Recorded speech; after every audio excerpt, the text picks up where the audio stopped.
भारत सरकार के स्कूल केंद्र विद्यालय में जो माता पिता अपने बच्चों को पढ़ाने की इच्छा रखते हैं, वह सोच अब एक सीमित तक सिमट के रह जाएगी। नमस्कार साथियों, मैं आशीष राय अपने YouTube चैनल ग्रीन जिंदगी 24 आवर्स पर आपका स्वागत करता हूं। साथियों, आज के समय में हर माता पिता अपने बच्चों के एक अच्छे स्कूल में पढ़ाने लिखाने की ख्वाहिश रखता है। देश की 50 से 60% की जनसंख्या अपनी गरीबी और तंगहाली की जिंदगी से परेशान है। एक अच्छी नौकरी नहीं है, एक अच्छी सैलरी नहीं है और जितना भी हम कमाते हैं उसमें रोजमर्रा की जरूरत को पूरा करना भी मुश्किल हो जाता है। प्राइवेट स्कूलों में महंगे फीस होने के कारण पढ़ा नहीं सकते। राज्य सरकार के बहुत से स्कूल में पढ़ाई लिखाई कितनी अच्छी होती है वह तो आप सभी जानते ही हैं। पढ़ाई के नाम पर केवल एक फॉर्मेलिटी पूरी की जाती है। भारत सरकार के स्कूल केंद्रीय विद्यालय में पढ़ाई लिखाई अच्छी होती है, वहाँ व्यवस्था अच्छी होती है, खेल कूद के साथ साथ भी कुछ एक्टिविटीज होती रहती है, लेकिन आप अपने बच्चों को केंद्रीय विद्यालय में पढ़ा नहीं सकते क्योंकि आपके पास सरकारी नौकरी नहीं है। आप केंद्रीय कर्मचारी नहीं हो। केवल केंद्रीय विद्यालय में केंद्रीय कर्मचारियों को ही पढ़ने का हक है। देश के प्रधानमंत्री नरेंद्र मोदी जी के पास इतनी सरकारी नौकरी नहीं है कि वो हर किसी को नौकरी दे सके। वो केवल कहते हैं कि आत्मनिर्भर बनो, अपना कमाओ, अपना खाओ। तो अब आपके पास सरकारी नौकरी है नहीं, आप केंद्रीय कर्मचारी हो नहीं, तो सरकार की पॉलिसी कहती है केंद्रीय विद्यालय को बंद कर दो या स्टेट गवर्नमेंट में हैंड ओवर कर दो। अगर 10% केंद्रीय कर्मचारी के बच्चे स्कूल में हैं तो उन्हें दूसरे स्कूल में ट्रांसफर कर दो। जी हाँ, देश की राजधानी दिल्ली बदल के केंद्रीय विद्यालय को मोदी सरकार सेंट्रल गवर्नमेंट से स्टेट गवर्नमेंट में कन्वर्ट कर रही है, जिससे इस क्षेत्र की जनता बहुत हताश और आक्रोशित हो गए हैं कि अब क्या करें। साथियों, मैं यहाँ बताना चाहूंगा कि पहले तो साल 2018 में ही एनटीपीसी प्लांट बंद होने के अगले 2 से 3 साल में ही केंद्रीय विद्यालय को बंद करने की योजना बनाई गई और उनका पहला चरण था स्कूल में एडमिशन बंद कर दिया गया। इससे यह कंफर्म हो गया कि स्कूल बंद होने जा रहा है। हम काफी संख्या में लोग इकट्ठे होकर केवीएस संगठन से लेकर बीजेपी साउथ दिल्ली के सांसद रमेश बिधूरी जी को लेटर लगाए, उनसे मिले, तो अगले 1-2 साल एडमिशन हुए, लेकिन उसके बाद फिर एडमिशन रुक गए।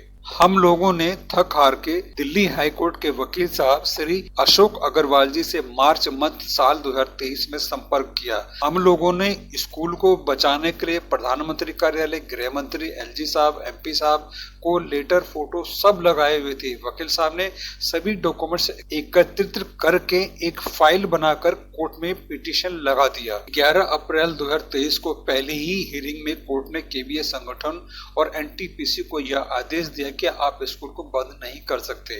आपको एडमिशन लेना होगा और स्कूल की देखरेख दुरुस्त करनी होगी, व्यवस्था को दुरुस्त करना होगा। कोर्ट के आदेश की यह खबर अखबार तक में छपी कि बदरपुर केंद्रीय विद्यालय अब बंद नहीं होगा। कोर्ट ने केवीएस संगठन और एनटीपीसी को अगले 1 साल चलाने का आदेश दिया। एनटीपीसी इसे कंटिन्यू नहीं कर सकती थी। उनका कहना था कि केंद्रीय विद्यालय केंद्र का स्कूल है तो केंद्र सरकार इसे अपने अंदर में लेकर के चलाए। कोर्ट ने अपने अगले हियरिंग में ही केंद्रीय शिक्षा मंत्री, दिल्ली लेफ्टिनेंट गवर्नर और केवीएस संगठन को लेकर विचार विमर्श करके स्कूल को बंद न करने की हिदायत दी। दिल्ली लेफ्टिनेंट गवर्नर ने केवीएस संगठन, स्कूल प्रशासन और स्कूल बच्चों के अभिभावकों से एक मीटिंग की और स्कूल बंद नहीं होगा इसका आश्वासन दिया। लेफ्टिनेंट गवर्नर ने स्कूल की पूरी प्रतिक्रिया पर फाइल तैयार की, लेकिन शायद केंद्र सरकार यानी मोदी सरकार से उनकी कोई बात नहीं बनी, तो अब वह फाइल उन्होंने दिल्ली सरकार को हैंड ओवर कर दी है कि यह स्कूल है और इसे अब आप देख। तो केंद्रीय विद्यालय स्कूल बंद तो नहीं हुआ, लेकिन सेंट्रल गवर्नमेंट से इसे स्टेट गवर्नमेंट में कन्वर्ट करने की प्रतिक्रिया पूरी